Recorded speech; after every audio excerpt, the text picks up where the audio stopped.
அனைவருக்கும் வணக்க நண்பர்களே. பெண் பிள்ளையை வைத்திருக்கும் பெற்றோர்களின் கவனத்திற்கு, புடவை எப்படி கட்டுறதுன்னு சொல்லி கொடுங்க. செல்லம் கொடுக்கறதுன்னு சொல்லி ஒன்றும் சொல்லி தரதில்லை. எவ்வளவு நாள் தான் சுடிதார் போட்டுக்கிட்டே சுற்றுவாங்க. பொண்ணுங்களுக்கு புடவை கட்ட தெரியாதுன்னு ஊருக்கே தெரிஞ்சிருக்கு. அதான் இப்போல்லாம் ரெடிமேடாகவே புடவை வந்துடுச்சு. 2 சுற்று சுற்றிக்கிட்டால் போதுமே. சமைக்க கற்றுக் கொடுங்க. சமைக்க தெரியாதுன்னு சொல்கிறதை ஏதோ பெருமையாக நினைக்கிறாங்க இந்த காலத்து பெண்கள். ஆயக்கலைகளில் சமையலும் ஒரு கலைங்க. எப்படி நடனம் ஆட தெரியும், பாட தெரியும்னு சொல்கிறது பெருமையோ, அதே மாதிரி சமைக்க தெரியும்னு சொல்கிறதும் பெருமையே. ஆண்களே எல்லாம் செய்யணும்.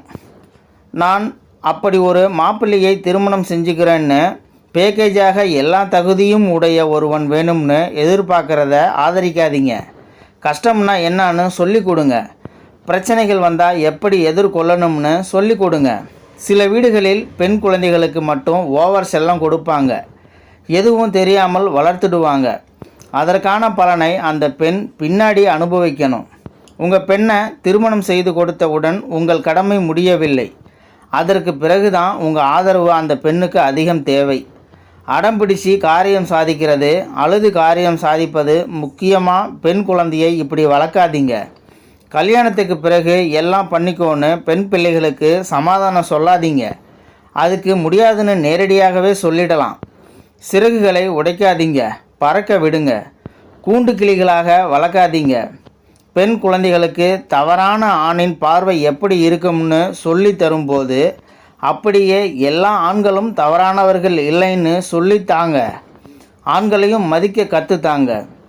பெண்ணையும் பூமியுடன் ஒப்பிடுவார்கள், அவ்வளவு பொறுமையாக இருக்க வேண்டும் என்று. ஆனால் எல்லா சமயத்திலும் பொறுமையாக இருக்க சொல்லி தராதீங்க. எல்லாத்தையும் பொறுத்துக்கோ, ஏன்னா நீ ஒரு பெண்ணு என்று காரணம் சொல்லாதீர்கள். நீச்சல், தையல், கணினி, வாகனம் ஓட்டுநர் பயிற்சி சொல்லிக் கொடுங்க. உடலை ஆரோக்கியமாக வைத்துக்கொள்ள இயற்கையான வழிமுறைகளை சொல்லிக் கொடுங்க. தன்னம்பிக்கை, தைரியத்தை சொல்லிக் கொடுங்க. கோழையாக வளர்க்காதீங்க. பெரியோர்களையும் நல்லவர்களையும் மதித்து நடக்கவும் ஆன்மீக ஈடுபாட்டையும் கற்றுக் கொடுங்க. குழந்தை வளர்ப்பு பற்றி சொல்லித்தாங்க. வீட்டில் இருந்தே சிறு சிறு சுய தொழில் குறைந்த முதலீட்டில் செய்து வருமானம் ஈட்ட முடியும் என்று சொல்லித்தாங்க. வாய்ப்பு இருப்பவர்கள் இசை, நடனம் சொல்லிக் கொடுங்க. அப்படியே தற்காப்பு கலையும் சொல்லிக் கொடுங்க.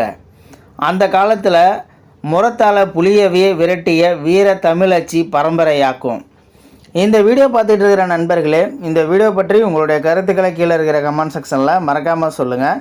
வீடியோ பிடிச்சிருந்தால் ஒரு லைக் பண்ணிக்கோங்க. இந்த வீடியோ முடிஞ்ச அளவுக்கு மற்றவங்களுக்கும் ஷேர் பண்ணுங்கள். அப்படியே நம்ம சேனலை சப்ஸ்கிரைப் பண்ணிக்கோங்க. மறக்காமல் பெல் சிம்பிளையும் கிளிக் பண்ணிக்கோங்க. நன்றி, வணக்கம்.